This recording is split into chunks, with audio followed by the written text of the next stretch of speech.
തമിഴ്നാട്ടിലുള്ള എൻ്റെ എല്ലാ കൂട്ടുകാർക്കും സബ്സ്ക്രൈബ് ചെയ്തവർക്കും ഇല്ലാത്തവർക്കും ഒക്കെ happy Pongal. May God bless you with the best health, wealth and prosperity. അപ്പോൾ ഇന്ന് വ്ളോഗ് മലയാളത്തിലാണ്. സോ ഞാൻ കുറച്ച് വെജിറ്റബിൾസ് മേടിച്ചിട്ടുണ്ടായിരുന്നു പൊങ്കലിന് വേണ്ടി. അത് പ്രത്യേകിച്ച് പൊങ്കൽ സമയത്താണ് വരുന്നത്. ഇതൊന്ന് ഈ ഒരു വെജിറ്റബിളിൻ്റെ പേരാണ് തോരൻ പരിപ്പ്. അപ്പോൾ ഇത് നമ്മുടെ സാമ്പാർ പരിപ്പില്ലേ, അതിൻ്റെ പച്ചയായത്. അപ്പോൾ നമ്മുടെ നാട്ടിൽ ഇതിനെ എന്തോ പറയുന്നതെന്ന് ഒന്ന് കമൻറ്റ് ചെയ്ത് പറയണേ. കാരണം എനിക്കിതിൻ്റെ പേര് നമ്മുടെ മലയാളത്തിൽ എന്തോ ഇതിനെ പറയുന്നതെന്ന് എനിക്ക് അറിഞ്ഞുകൂടാ. ഇവിടെ തമിഴ്നാട്ടിലിന്നെ തോരൻ പരിപ്പ് എന്നാണ് പറയുന്നത്. അപ്പോൾ ഇന്ന് ഉച്ചയ്ക്ക് ഉണ്ടാക്കാൻ പോകുന്നതെല്ലാം ഞാനിപ്പോൾ ഇങ്ങനെ എടുത്തു വെച്ചിട്ടുണ്ട്. അത് അരിഞ്ഞിട്ട് വേണം ഞാൻ പോയി ഫുഡ് ഉണ്ടാക്കാൻ. അപ്പോൾ ഈ ഒരു സാധനം നിങ്ങൾ കണ്ടിട്ടുണ്ടോ എന്ന് എനിക്ക് അറിഞ്ഞുകൂടാ. ഇതിനെ ഇവിടെ പറയുന്നത് പനം കിഴങ്ങെന്നാണ്. പാം സ്പ്രൗട്ട്സ് എന്ന് പറയും. ഈ ഒരു കിഴങ്ങിനെ നിങ്ങളുടെ നാട്ടിൽ എന്തോ ആണ് പറയുന്നത് എന്നോടൊന്ന് കമൻറ്റ് ചെയ്ത് പറയൂ. കാരണം മലയാളത്തിൽ എന്തോ ഇതിനെ പറയുന്നതെന്ന് എനിക്ക് അറിഞ്ഞുകൂടാ. അപ്പോൾ ഇതൊന്ന് കമൻറ്റ് ചെയ്ത് പറഞ്ഞോളൂ. അപ്പോൾ ഇതിനെ വേവിച്ച് വേണം കഴിക്കാൻ. സോ അത് ഞാൻ കാണിച്ചു തരാം മുമ്പോട്ട് എങ്ങനെ കട്ട് ചെയ്ത് വേവിക്കണം എന്ന്. This is very good for diabetes. വീട്ടിൽ ആർക്കെങ്കിലും ഡയബറ്റീസ് ഉണ്ടെങ്കിൽ ഇത് വേവിച്ച് കൊടുത്താൽ വളരെ നല്ലതാണ്.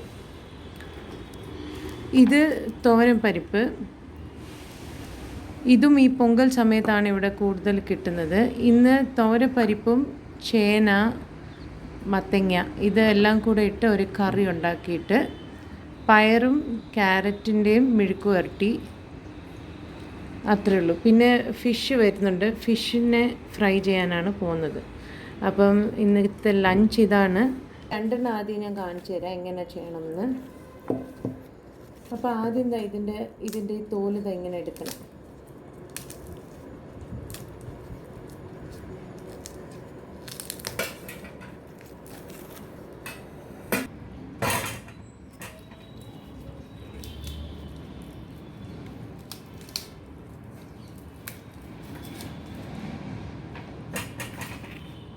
ഇത്രയേ ഉള്ളൂ. ഈ ഒരു ഹൈറ്റേ ഉള്ളൂ ഇത്. ഇതിനെ മുറിച്ചിട്ട്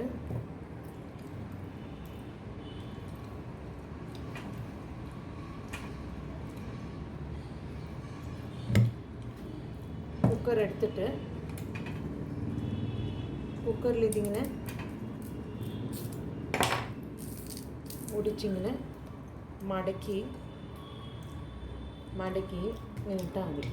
എന്നിട്ട് വേവിക്കണം. ഇങ്ങനെ ഇട്ടിട്ട് വേവിക്കണം.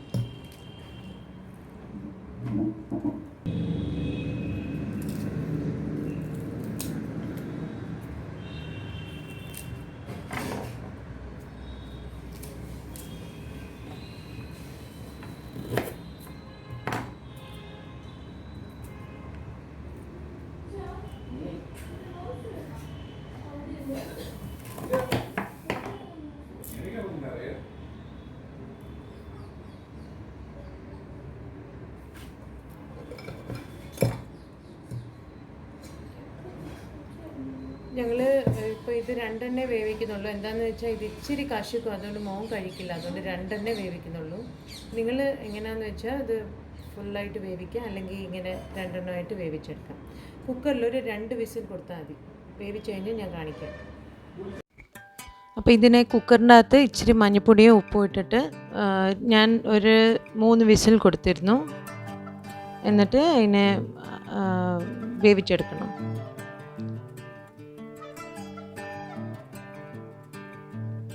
പിന്നെ ദാണ്ട് വെന്ത് കഴിഞ്ഞിട്ട് ഇതിങ്ങനെ ഇരിക്കും കാണാൻ. അകം നല്ല സോഫ്റ്റായിട്ടിരിക്കും, വെളിയിൽ ഇച്ചിരി ഹാർഡായിട്ടിരിക്കും. ഇങ്ങനെ രണ്ടായിട്ട് മുറിച്ചിട്ട് അതിൻ്റെ ആ ഇടയ്ക്കത്തെ ഈ തണ്ട് അത് കളയണം കേട്ടോ. അത് കളഞ്ഞിട്ട് അതിൻ്റെ അകത്തുള്ള ആ പീസിന് ഫ്ലഷ് അതിനെ മുറിച്ചിട്ട് അതിൻ്റെ വെളിയിലത്തെ ആ സ്കിൻ എടുക്കണം. എടുത്തിട്ട് അത് അങ്ങനെ കഴിക്കണം. ആ ഭാഗം ഞാൻ കയ്യിൽ പിടിച്ചേക്കുന്ന ഭാഗമാണ് കഴിക്കേണ്ടത്.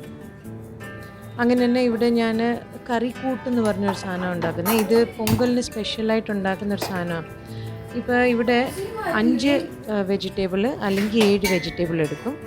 ഞാനിതിൽ ബ്രിഞ്ചോൾ, മത്തങ്ങ, നേരത്തെ കാണിച്ച തോരപ്പരിപ്പ്, പിന്നെ അവരിക്ക, അങ്ങനെ തന്നെ ചേന, പിന്നെ തക്കാളി, ഉള്ളി, മഞ്ഞൾപ്പൊടി, ഉപ്പ്, ഇത്രയും സാധനങ്ങൾ ഇട്ടിട്ടുണ്ട്.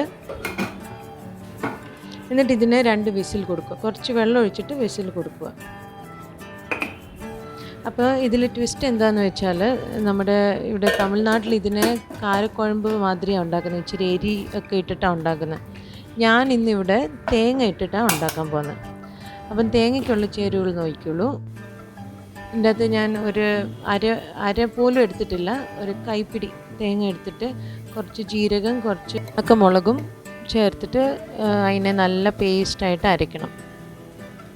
ഇപ്പം ഞാൻ ഒരു 5-6 എടുത്തിട്ടുണ്ട്. കാരണം എരിയായിട്ട് ഇത് മാത്രമേ ഉള്ളൂ, വേറെ നമ്മൾ പച്ചമുളകൊന്നും ഇടുന്നില്ല ഇതിൽ. നല്ല പേസ്റ്റായിട്ട് അരയ്ക്കണേ. പേസ്റ്റ് എന്ന് പറഞ്ഞാൽ മഷി പോലെ അരയ്ക്കണം. അതിൻ്റെ അകത്ത് തേങ്ങയുടെ ശതെല്ലാം കാണാൻ പാടില്ല. ലൈറ്റിൽ അത് ഇച്ചിരി ക്ലിയർ അല്ല, പക്ഷെ നല്ല പേസ്റ്റായിട്ട് അരയ്ക്കണേ. എന്നിട്ട് ഇതിൻ്റെ ഒറ്റ വിസിൽ കൊടുത്താൽ മതി. കാരണം ഇതിൻ്റെ അകത്ത് ഇട്ടേക്കുന്ന എല്ലാ വെജിറ്റബിളിനും ഒറ്റ വിസിലിൻ്റെ ആവശ്യമേ ഉള്ളൂ. ഇത് ആക്ച്വലി തുറന്നിട്ടിട്ടും വേവിക്കാൻ, ഞാൻ പിന്നെ എളുപ്പത്തിന് കുക്കറിലങ്ങ് വേവിച്ചു. എന്നിട്ട് ഈ ചേരുവ അതിൻ്റെ അകത്ത് ചേർത്തിട്ട് നല്ല വേവിച്ചെടുക്കണം. നിങ്ങൾക്ക് വേണേൽ പുളിവെള്ളവും ചേർക്കാം, പുളി വേണ്ടവർക്ക് നോക്കി ചേർക്കാം. ഉപ്പ് ചേർത്തിട്ട് പിന്നെ ഒന്ന് അടച്ച് വെച്ചോളൂ. നല്ല തളിച്ച് കഴിഞ്ഞിട്ട് അടച്ച് വെച്ചോളൂ. പിന്നെ അതിനെ കടുക് താളിക്കണം. അപ്പം കുറച്ച് കടുക്, പിന്നെ കരിവേപ്പില, പിന്നെ റെഡ് ചില്ലി, അത് ഉണ്ടയുള്ള റെഡ് ചില്ലി, അതാണ് താളിക്കാൻ യൂസ് ചെയ്തത്. ഇതെല്ലാം കൂടെ ഇട്ടിട്ട് കറിയിലോട്ട് ഒഴിക്കണം. നമ്മുടെ കറി റെഡി.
അപ്പം വേറൊരു പാത്രത്തിൽ ഞാൻ നേരത്തെ അരിഞ്ഞു വെച്ച ക്യാരറ്റും പയറും കൂടെ ഇട്ടുള്ള ഒരു മെഴുക്ക് വരട്ടിയാണ്. ഇതിൻ്റെ അകത്ത് ഞാൻ യൂസ് ചെയ്ത വെളിച്ചെണ്ണയാണ് കേട്ടോ. മറ്റേതിൽ ഞാൻ സാധാരണ എണ്ണയാണ് യൂസ് ചെയ്തത്. അപ്പം സാധാരണ എണ്ണയെന്ന് പറഞ്ഞാൽ ഞാൻ ഗ്രൗണ്ട് നട്ട് ഓയിലാണ് യൂസ് ചെയ്യുന്നത്. അപ്പം നിങ്ങൾക്ക് വേണമെങ്കിൽ വേറെ സൺഫ്ലവർ ഓയിലോ വല്ലതും യൂസ് ചെയ്യാം. പക്ഷേ ഇതിൽ ഞാൻ വെളിച്ചെണ്ണയാണ് യൂസ് ചെയ്തത്. ആദ്യം ഉള്ളി ഇടണം, പിന്നെ ഇച്ചിരി കരിയാപ്പില, രണ്ടും കൂടെ ഇട്ടിട്ട് നന്നായി ഒന്ന് വറുത്തെടുക്കണം. കുറച്ച് നല്ല മൂത്ത് കഴിഞ്ഞിട്ട് ഈ വെജിറ്റബിൾസ് അതിൻ്റെ അകത്തോട്ട് ഇടണം. അപ്പോൾ ഞാൻ ഇതിനെ പയറിനെ സെപ്പറേറ്റ് ആയിട്ടൊന്നും വേവിക്കുന്നില്ല, നേരെ അങ്ങ് ഇടുവാണ്. അപ്പം മഞ്ഞൾപ്പൊടി ഇട്ടിട്ടുണ്ട്. പിന്നെ അരിഞ്ഞു വെച്ച ക്യാരറ്റും പയറും സെയിം ലെങ്ത്തിൽ അരിയാൻ നോക്കൂ. കാരണം സെയിം ലെങ്ത്തിൽ അരിഞ്ഞാലേ അത് സെയിമായിട്ട് കറക്റ്റായിട്ട് വേവുള്ളൂ. അല്ലെങ്കിൽ എന്താവെന്ന് പറഞ്ഞാൽ ഒന്ന് വെന്ത് കൂടുതൽ വേവും, മറ്റേത് ഇച്ചിരി കുറച്ച് വേവും. അപ്പോൾ ഇതിൽ എന്താ ട്വിസ്റ്റ് എന്ന് വെച്ചാൽ ഞാൻ ഇതിൻ്റെ അകത്ത് ഗ്രൗണ്ട് നട്ട് ഇട്ടിട്ടുണ്ട്. ഇപ്പം ഗ്രൗണ്ട് നട്ട് ഞാൻ വേവിച്ചിട്ടേക്കുന്നതാണ്. നിങ്ങൾ വേണമെങ്കിൽ വറുത്തും ഇടാം. പക്ഷെ വറുത്തിടുവാണെങ്കിൽ ലാസ്റ്റിൽ അതിനെ ഒന്ന് പൊടിച്ചിട്ട് ലാസ്റ്റിലിട്ടിട്ട് അങ്ങ് അടച്ചു വെച്ചാൽ മതി. ഞാൻ എന്ത് ചെയ്തെന്ന് വെച്ചാൽ വേവിച്ചിട്ട് ഇതിൻ്റെ കൂടെ അങ്ങ് ഇട്ടു. അപ്പം നമ്മുടെ നാട്ടിലൊക്കെ ഓണം സെലിബ്രേറ്റ് ചെയ്യുമ്പോൾ നമ്മളെല്ലാ വെജിറ്റബിളും ഇട്ട് ഒരു സദ്യ ഉണ്ടാക്കത്തില്ലേ, അങ്ങനെ തന്നെ പൊങ്കലിലിവിടെ അവരെല്ലാ വെജിറ്റബിളും യൂസ് ചെയ്യും. മണ്ണിൻ്റെ അകത്ത് വിളയുന്നതും വെജിറ്റബിൾസും പയറുവർഗ്ഗങ്ങളും എല്ലാം ചേർക്കും. അതാണ് അന്ന് അവർ ഫുഡിൽ കഴിക്കുന്നത്. അപ്പം ആ ഒരു സിമ്പിളിൽ ഞാൻ ഇതുണ്ടാക്കിയേക്കുന്നത്. പക്ഷെ ഞാൻ ഇച്ചിരി ഒരു കേരള സ്റ്റൈലും ബ്ലെൻഡ് ചെയ്തിട്ടുണ്ട്. അതാകുമ്പോൾ ഒരു ചേഞ്ച് ആയിക്കോട്ടെ എന്ന് വെച്ചു. പക്ഷെ നന്നായി വന്നിട്ടുണ്ടായിരുന്നു. നിങ്ങളും ഇതുപോലെ ട്രൈ ചെയ്ത് നോക്കൂ. കറിയും നന്നായി വന്നിട്ടുണ്ടായിരുന്നു, മെഴുക്ക് വരട്ടിയും നന്നായിട്ടുണ്ടായിരുന്നു. ഞങ്ങളുടെ നാട്ടിൽ ഇതിനെ ഇങ്ങനെ ഫ്രൈ ചെയ്തെടുക്കുന്നതിന് മെഴുക്ക് വരട്ടി എന്നാണ് പറയുന്നത്. ചിലയിടത്ത് സ്റ്റിർ ഫ്രൈ എന്ന് പറയും. അപ്പോൾ നിങ്ങളിങ്ങനെ ഉണ്ടാക്കി നോക്കിയിട്ടുണ്ടോ? ഇങ്ങനെ ഉണ്ടാക്കി നോക്കിയിട്ടുണ്ടെങ്കിൽ ഇതിൻ്റെ പേരെന്തുവാന്നൊന്ന് പറഞ്ഞോളൂ. അല്ലെങ്കിൽ ട്രൈ ചെയ്ത് നോക്കൂ. ഒരു ഡിഫറെൻറ്റ് വെജിറ്റബിളാണ് ഇത്. ചുമ്മാതും കഴിക്കാൻ പറ്റും കേട്ടോ. അങ്ങനെ ചോറിൻ്റെ കൂടെ കഴിക്കണമെന്നൊന്നുമില്ല, ചപ്പാത്തിയുടെ കൂടെയൊക്കെ നന്നായി പോകും.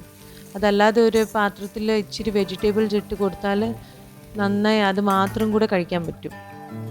എണ്ണയുടെ ക്വാണ്ടിറ്റി വേണമെങ്കിൽ ഇച്ചിരി കുറയ്ക്കാം, അതെല്ലാം നിങ്ങളുടെ ഇഷ്ടം. പക്ഷേ വെജിറ്റബിൾ നന്നായി വന്നിട്ടുണ്ടായിരുന്നു.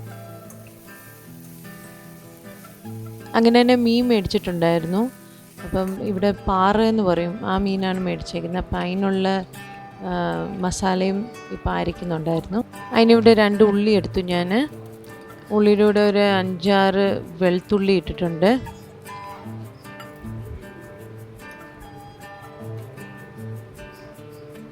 പിന്നെ കുറച്ച് കരിയാപ്പില ഇട്ടു.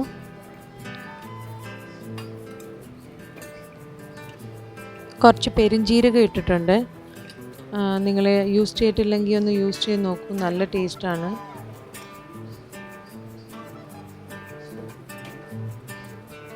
പെരുംജീരകം ഒരു സ്പൂൺ ഇട്ടിട്ടുണ്ട്. പിന്നെ കുറച്ച് 2 സ്ട്രിങ് ഇത് കരിയാപ്പില.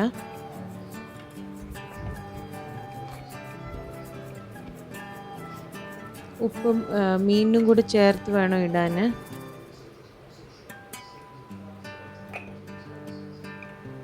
പിന്നെ മുളക് പൊടി ഞാൻ ഒരു 3 സ്പൂൺ ഇട്ടിട്ടുണ്ട്. മുളക് പൊടി എരിയുള്ളതാണെങ്കിൽ അതനുസരിച്ച് ഇട്ടാൽ മതി. കാരണം ഞാൻ കുരുമുളകും ചേർക്കുന്നുണ്ട്. കുരുമുളക് ഞാൻ പൊടിയാണ് ചേർക്കുന്നത്, അത് ലാസ്റ്റ് ചേർക്കും.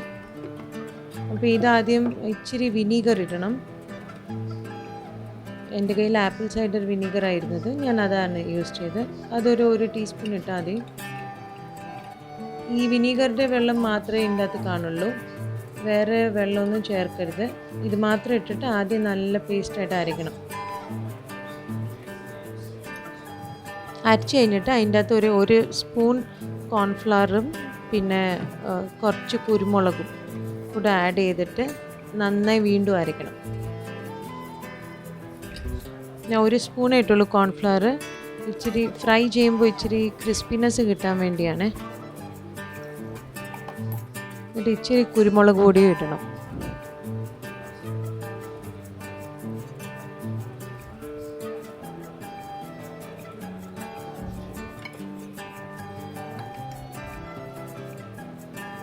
ഇങ്ങനെ ഇരിക്കും മസാല. അത് കഴിഞ്ഞ് നേരെ ഫിഷിൻ്റെ അകത്തോട്ട് അങ്ങ് തേച്ചാൽ മതി. നല്ല പിടിച്ച് വെക്കണം, അതുകൊണ്ട് ഒരു 1 അവർ അല്ലെങ്കിൽ ½ an hour റെസ്റ്റിംഗ് ടൈം കൊടുക്കണേ.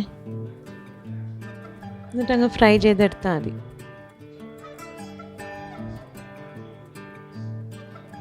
അപ്പോൾ വെജിറ്റേറിയൻസ് ആണെങ്കിൽ ഫിഷ് അവോയ്ഡ് ചെയ്യാം. നിങ്ങൾ ബാക്കിയുള്ള വെജിറ്റബിൾസൊക്കെ ഒന്ന് ട്രൈ ചെയ്ത് നോക്കിയോളൂ, നന്നായിട്ടിരിക്കും.